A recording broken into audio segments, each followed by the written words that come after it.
Waktu umur 12 tahun, kan beliau dari umur 8 tahun sampai menikah kan tinggal sama Abu Talib.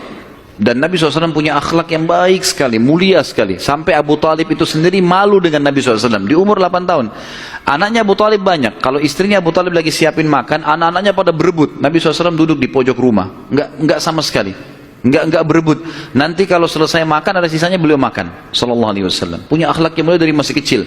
Sampai Abu Talib bilang sama istrinya, khusus untuk Muhammad sisipkan makanan. Karena dia tidak ikut berebut sama mereka. Gitu kan. Baik, di umur 12 tahun, pernah satu waktu Abu Talib ini mau ke negeri Syam, urusan dagang.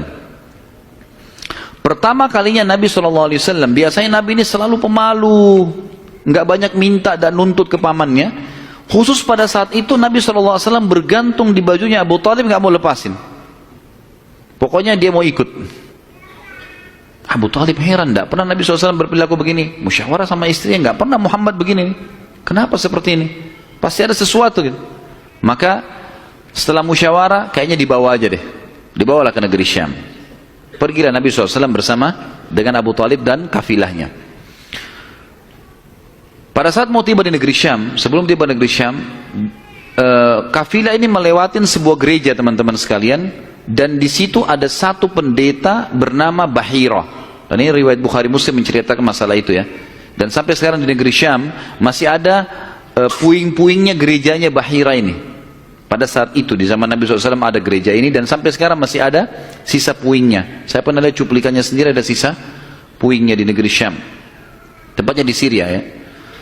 Kemudian teman-teman sekalian, pada saat melewatin kafilah ini melewatin gereja, si Bahira ini kepala pendeta di gereja itu memang lagi nunggu informasi tentang Nabi terakhir nih.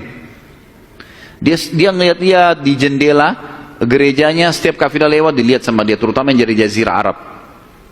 Waktu secara kebetulan dengan hikmah ilahi lewat kafilahnya Abu Talib, dan kafilah ini agak berbeda dengan yang lainnya. Kafilah itu berarti 3 unta ke atas ya, baru dinamakan kafilah. 3 ekor unta ke atas baru dinamakan kafilah. Setiap waktu lewat kafilah Abu Talib ini ada awan yang menaunginya. Beda dengan kafilah lain, padahal lagi terik matahari. Dan tidak sengaja kafilah Abu Talib istirahat di sebelah gereja dan ada pohon-pohon kurma yang berderet, itu semuanya seperti menundukkan daun-daunnya ke kafilah itu. Pendeta ini perhatikan, kafilah tanya ini, kirim satu orang, tanya mereka kafilah dari mana nih? Jawabannya dari Jazirah Arab. Dari mana? Dari kota Mekah. Kata Bahira, hidangkan makanan sebaik mungkin di gereja, undang semua kafilah ini masuk makan. Diundanglah. Mereka cerita masuklah mereka untuk makan, dan pada saat satu kafilah ini masuk, yang ditinggalkan di situ hanya Nabi SAW. Nabi nggak boleh masuk karena tradisi orang Arab dulu aib kalau anak kecil ikut makan.